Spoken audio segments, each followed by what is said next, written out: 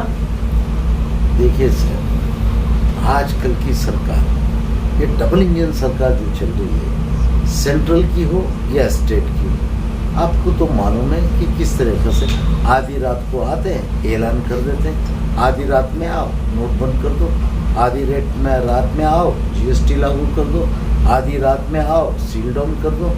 یہ وہاں کیندر میں چل رہا تھا. اب رہی بات اسٹیٹ کی، تو انہوں نے اسی کی کاپی پیسٹ کیا ہے کہ اچانک آئے، کسی سے کوئی رپورٹ نہیں لیا گیا، کسی سے کوئی انفارمیشن نہیں، کوئی سروے نہیں، کچھ نہیں، بیٹھے بیٹھے رد کر دینا. ان کا خاص مقصد یہ ہے جیسے کہ پرانی تاریخوں کو مٹاؤ، یہ لوگ اپنی نئی تاریخیں لکھنا چاہ رہے ہیں. جہاں تک میں سمجھ، یہ سارا کھیل سیاسی کھیل ہے. یہ سارا کھیل ہندو جیسے کہ وکلگا کمیونٹی میں، لنگایت کمیونٹی کے ساتھ اور مسلمانوں کے تعلق سے یہ لوگ تفریقے ڈالنا چاہتے ہیں. یہ لوگ اپنے ووٹ بینک 36% ان کا ووٹ بینک جو ہے اس کو ریزرو کرنے کے لیے کچھ ہندوتوا کا ایجنڈا لے کے جو لوگ چل رہے ان کو خوش کرنے کے لیے انہوں نے ثابت کر دیا کہ دیکھو ہم نے مسلمان کا گلا کیسا دبا دیا. یہ بتانا چاہ رہے ہیں. یہ لوگ اپنی ووٹ بینک کی پالیسی پہ چل رہے ہیں. یہ انشاءاللہ تعالیٰ یہ ان کی پالیسی ناکام ہوئے گی اور یہ لوگ اس میں بہت بری طریقے سے شکست پائیں گے. یہ سر چونکہ کوڈ آف کنڈکٹ لاگو ہو گیا ہے تو موجودہ مرحلے میں یہ جو بل، جو فیصلہ لیا گیا، اس کی کیا حیثیت رہے گی اور پھر مستقبل میں آپ کی پارٹی کی جانب سے کیسا اسٹینڈ لیا جائے گا؟ آج آخری دن تو نہیں، اس کے بعد الیکشن تک ہم لوگوں کو صبر کرنا ہے. الیکشن کو ہو جانے دیں. اب ہمارا کوئی بھی ایک اسٹیٹمنٹ ہمارے الیکشنز کو کوئی بھی ایک رخ دے سکتا ہے. تو ابھی خاموشی اختیار کریں، صبر سے رہیں. رمضان کا مہینہ ہے، رحمتوں کا مہینہ ہے، فضیلتوں کا مہینہ ہے، تو اپنی عبادتیں کریں، صبر کر کے رہیں. حکومتیں بدلنے والی ہیں، سیاست اور باقی ہے. جب ہماری پارٹی اقتدار میں آئے گی تو انہوں نے جو کینسل کیے، نہ کہ ہم اس کو کینسل کریں گے، بلکہ میں نے اپنی پریس کانفرنس میں مانگ کی ہے کہ ہم مسلمانوں کو اس ریاست میں 10% کا ریزرویشن دیا جائے.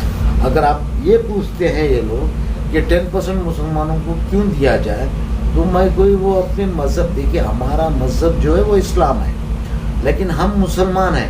مسلمان کئی پیشوں میں تقسیم، یعنی ان کے جو کاروبار ہے کئی میں تقسیم ہوئے ہیں. اگر ان سب کو ایک ایک کے کاروبار اور ایک ایک کے پیشے سے اگر ہم لوگ اپنے آپ کو بانٹ لیں تو کم سے کم 25 فرقوں میں بٹیں گے. جیسے کہ کسی نے کہا کہ یہ لوہار مسلمان ہے، مانا کہ پنچرچی کہتے ہیں لوگ، جس پہ مجھے شرم آنا چاہیے، لیکن ان کا ہی کہا دیا ہوا ٹائٹل پہ 1% دے دو ریزرویشن. پنچر والوں کو، پنچر کی دکان والوں کو، موٹر میکینک کو دے دو، موبائل میکینک کو دے دو. کئی لوگ ہیں جو کئی قسم کے بچڑ بولے ہم لوگوں کو، تو ٹھیک ہے بچڑوں کو 1% دے دو. جو تم ہم پہ، جو ہم گرانے والی جو بات کرتے ہیں، وہی طبقے کو 1% بھی اگر دیتے ہیں تو 25% دینا پڑے گا اس دیش میں. تو اس کے خلاف جو جس طرح کا فیصلہ لیا گیا ہے، قانونی داؤ پیچ اگر اپنائے جائیں تو کیسا طریقہ اختیار کیا جانا چاہیے اور آپ اپنی جانب سے کس طرح کا قانونی داؤ پیچ لڑنے کی کوشش کریں گے؟ دیکھیے اس میں ہم لوگوں نے یہ ساری ذمہ داری علماء کرام کے کندھوں پہ رکھ دی ہے. تو کیونکہ مسئلہ علماء کا نہیں ہے، یہ پورا قانونی معاملہ ہے، تو اس حوالے سے کیا فیصلہ لیا جا سکتا ہے؟ لیکن علماء کے پاس جو قدرتی دین ہے، جو ان کے پاس علم ہے، اس کی روشنی میں ہم سیاستدان صلاح مشورہ کر کے ایک فیصلے پہ آ سکتے ہیں. کیونکہ یہ مسئلہ کوئی ایک پارٹی کا نہیں ہے، یہ کوئی ایک سیاسی جماعت کا مسئلہ نہیں ہے، یہ میری پوری قوم کا اور آنے والی مستقبل میں میری نسلوں کا مسئلہ ہے. تو اس میں اتفاق کا ہونا بہت ضروری ہے، سبھی کی عام رائے بننا بہت ضروری ہے. جب تک کہ ہم لوگ عام رائے نہیں بنائیں گے ہم لوگ ایک مقصد پہ پہنچ ہی نہیں سکتے. اگر ہم لوگ ایک مقصد پہ پہنچنا ہے، کامیابی حاصل کرنا ہو، تو اسٹیپ بائی اسٹیپ جانا پڑے گا کہ بھائی اس کی قانونی لڑائی کیا ہوئے گی. اگر قانونی لڑائی میں اگر یہ ریزلٹس آتے ہیں تو ہمارا سیکنڈ اسٹریٹجی کیا ہو سکتی ہے، ہم لوگ کیا کر سکتے ہیں، اس کو کیسا آگے لے کے چلنا چاہیے، اس کا امیر کون ہوئے گا، اس کو آگے کون آئے گا، یہ سب طے ہونا بہت ضروری ہے.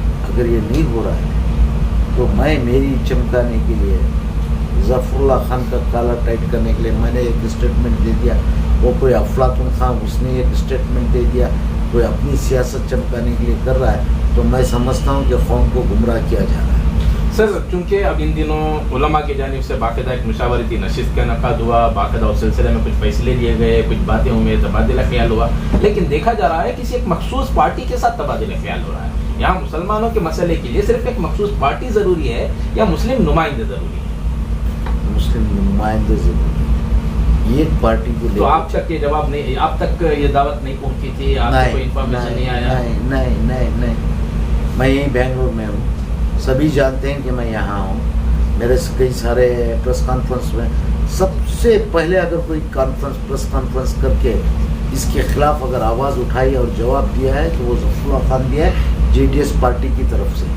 اس کے بعد میں سبھی بولنے لگے ٹھیک ہے، ہمارے امیر شریعت کے پاس چند لوگ، چند مخلص حضرات گئے ہوں گے، مجھے اس سے اعتراض نہیں ہے کہ وہ کیوں گئے، صرف وہ کیوں بات کر رہے، میرا وہ نہیں، میرا صرف یہی کہنا ہے کہ علماء کرام کو ساروں کو کانفیڈنس میں دو، پاکٹ مانیٹرنگ کرو، سب کو اکٹھا کرو، سب کی اپنی رائے لو، پھر آپ اپنی رائے دو تاکہ اس کو ہم لوگ بھی ایکسیپٹ کریں، کیونکہ معاملہ کوئی ایک جماعت، ایک پارٹی کا، کسی ایک عام شخصیت کا نہیں ہے، یہ پوری امہ، پوری قوم کا مسئلہ ہے، آنے والی میری نسلوں کے مستقبل کا مسئلہ۔ یہاں کوئی قائم رہنے والا نہیں ہے، سب مدہوش ہو کے چل رہے ہیں، ان کو سمجھ جانا چاہیے، اس کنٹرول علماء کرام کی، ان کی چھاؤں میں بیٹھ کے ان سے رائے مشورہ کر کے سب ایک پلیٹ فارم پہ آنا چاہیے۔